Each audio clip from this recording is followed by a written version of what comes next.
Today I will explain how pest-resistant plants can be produced by using the technology of recombinant DNA. And this procedure, so that is called RNA interference.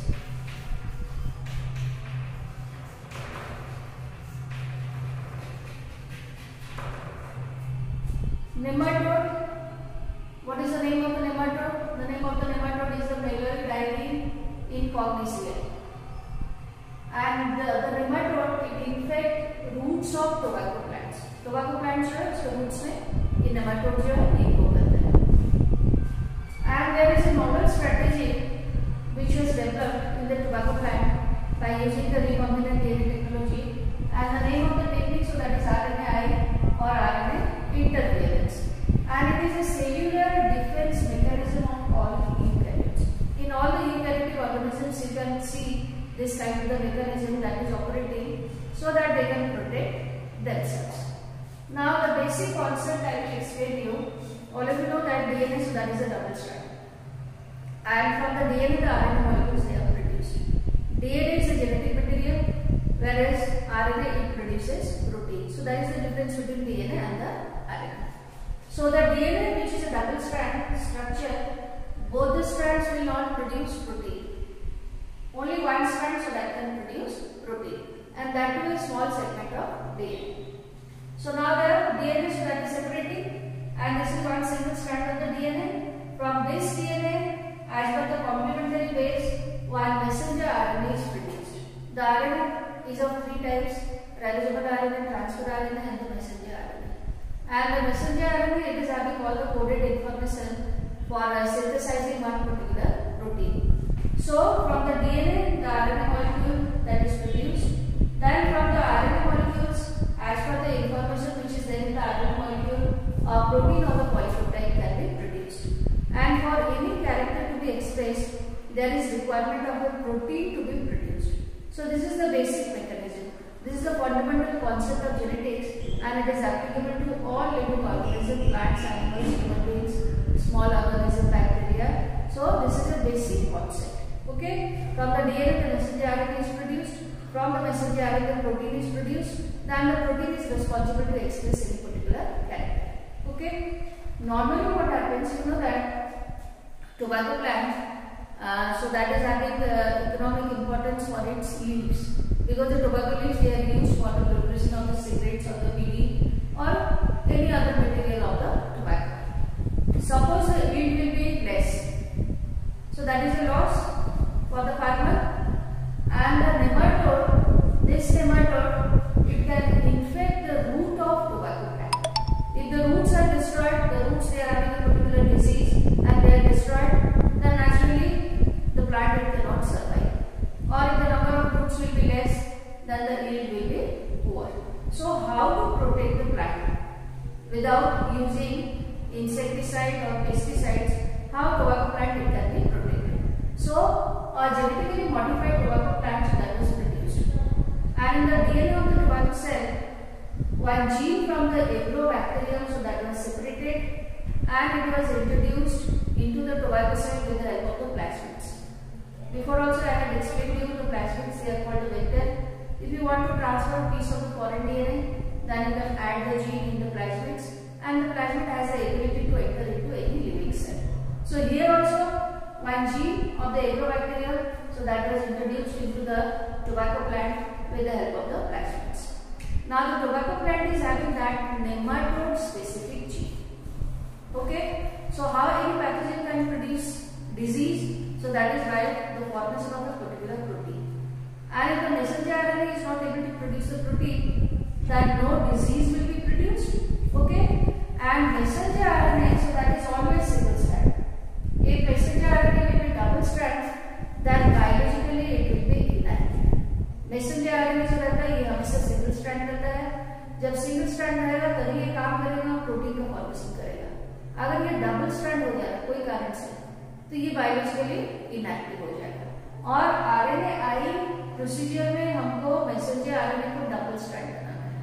Okay, तो ये nematode जो tobacco roots को जो feed कर रहा है, then that nematode specific gene which is there in the tobacco cell, So that is entering into the body of the nematodes. And the nematode is having a specific gene for producing disease.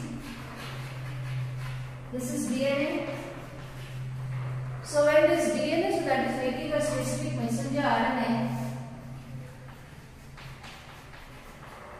and now in the tobacco cell there is a messenger RNA. Tobacco DNA is also producing a messenger RNA which is complementary to this messenger RNA.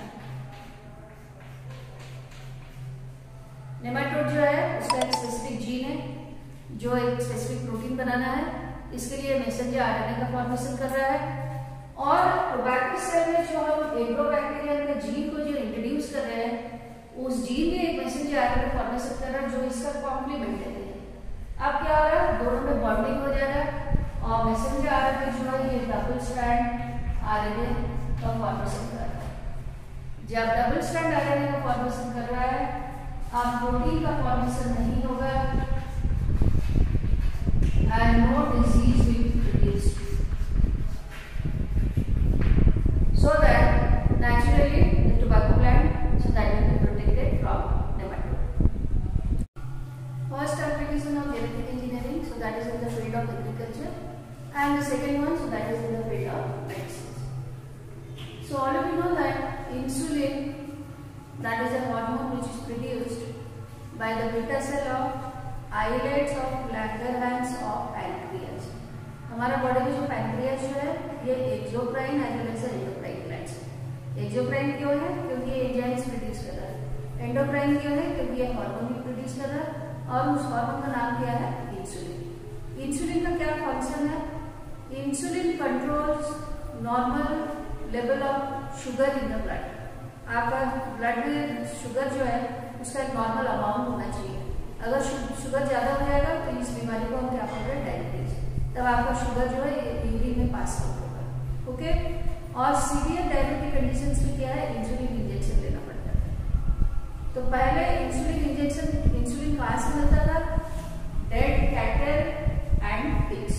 मरा हुआ cattle and pigs जो है उनका pancreas से insulin जो है extract किया जाता था। बट ये इंसुलिन जो है ये एनर्जी प्रोड्यूस करता था कुछ इंडिविजुअल्स में, या फिर कुछ अलग तरह का रिएक्शन प्रोड्यूस करता था, क्योंकि ये जो इंसुलिन जो है ये प्रोटीन जो है ये एक फॉरेन बॉडी है। हमारे बॉडी में ये एक फॉरेन मटेरियल है। तो कोई भी फॉरेन मटेरियल जब बॉडी के अंदर में जा रहा है तो बॉडी का इम्यून सिस्टम जो है उसको डिस्ट्रॉय करने की कोशिश करेगा। Okay, so because this insulin, so that is obtained from the other animals, that is the cattle and the pigs. So either some allergy or some other kind of a reaction they were produced. Okay. Now normal human insulin, it is having 3 polypeptide chain. Insulin, that is a hormone and it is a protein molecules. Proteins are also called polypeptide. So the normal insulin, it is having 3 polypeptide A and B and C. So polypeptide A and B, they are connected with the help of the polypeptide C. And polypeptide C, so that is acting as a linker polypeptide. Polypeptide C जो है इसका काम क्या है? ये polypeptide A and B जो है उनको पास नजदीक लाएगा, जिससे उनके बीच में जो भी सल्फर अमीनो एसिड जो है वहां पर डाइसल्फाइड बॉन्ड का फॉर्मेशन होगा। You see double S, I have written double S. So there is formation of the disulfide bond, and in the mature insulin there is only polypeptide A and B. Pro insulin जो है, immature insulin जो है वहाँ 3 polypeptide है A, B, C. C जो है linker polypeptide का काम कर रहा है, बट जब उसको mature insulin में कन्वर्ट होना है C का कोई काम नहीं है। अब C सेपरेट हो जा रहा है और A और B जो पास आ जा रहे हैं तो उनके बीच में डाइसल्फाइड बॉन्ड का फॉर्मेशन हो रहा है। So how genetically engineered insulin, so that was produced. That was produced for the first time in the year 1983 by an American company, Eli Lilly. And how they produced this artificial insulin? They used E. coli cell. One of the E. coli cells, so that was taken, and in the plasmid one gene was incorporated, which was responsible to produce A polypeptide. Another E. coli was taken, so in the plasmid another gene was inserted, and the gene was responsible to produce B polypeptide. That A polypeptide was separated from this E. coli bacteria, B polypeptide is separated by formation of the disulfide bond. So this kind of the insulin which was produced by AUV company, it was known as Bubulin, and it was a boon in the field of the medicines, so that nowadays the insulin injection, the cost, so that is also very less in comparison to the insulin which was available many years before. Gene therapy is another application in the field of medicine. So gene therapy includes all the methods which can remove defective or the faulty gene, and the correct gene can be added. And this technique, so that was for the first time applied in the year 1990 to a 4-year girl having the disease ADA deficiency. You have to remember. You know that there are many hereditary diseases which can be transferred from parents to progeny, and DNA they are responsible for these defects. Now if that faulty disease, that is part that is separated, then the disease will not be able to express itself. Okay, so that is the aim of gene therapy. And in this disease, gene was deleted. The individual having this particular disease, the small girl having this ADA deficiency disease, one gene was deleted, and that gene was responsible to produce the enzyme adenosine deaminase. This enzyme is responsible for providing immunity to the individual. So because the gene was missing in that small girl, she was not having proper resistance in the body. Okay. So there are two here. One is the temporary, another is permanent. In the temporary, one method is the enzyme replacement therapy. Second is bone marrow transplant. Enzyme replacement therapy, the individual who is having this disorder has to take the enzyme, that is adenosine deaminase, from the outside source. So that means periodically you have to take enzymes. Okay. And the second method is to replace the bone marrow, because the bone marrow, that is the place where the WBC is produced. RBC, WBC, platelet, all they are produced in the bone marrow. And the WBC, which is responsible for the immunity, if the gene is not present there, now the WBC cannot produce this ADA enzymes. So the bone marrow that was replaced, the faulty bone marrow, it was replaced with the normal bone marrow. Bone marrow you can take from a donor also. From your other long bones also the bone marrow can be taken, but that is a very painful method, and also periodically you have to infuse bone marrow, normal bone marrow. So these two they are temporary methods. And the permanent cure means you have to add a correct gene in the chromosome or the DNA of the WBC. When the embryo is at 4-cell stage or at early embryonic stage. Because if the cell in the embryo will be many, then you have to introduce one DNA in each and every cell, and that is a very time consuming process. So we are taking an embryo which is at a very early stage. For example, 2 cells are there or the 4 cells are there. Then in all the 4 cells, the defective gene, the gene which is not there.